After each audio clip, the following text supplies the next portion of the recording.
escucharon Jesús,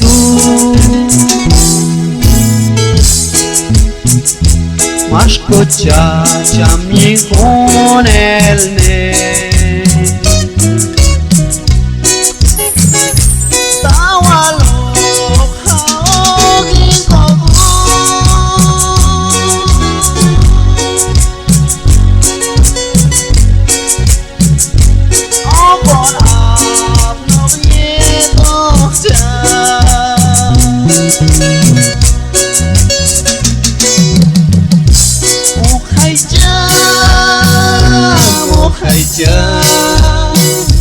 Oh hai cha miết kaila,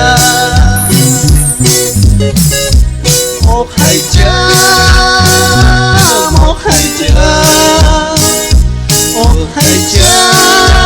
miết kaila.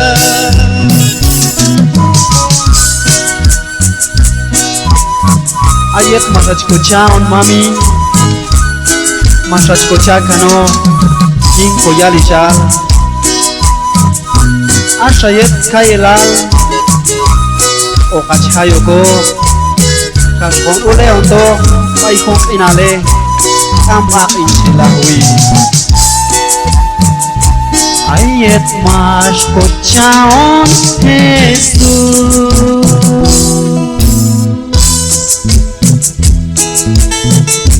mas escucha mi con el ne. Tawalo haogi kobu,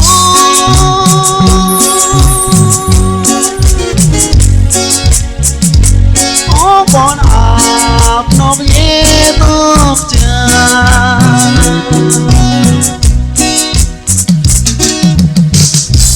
Oh hai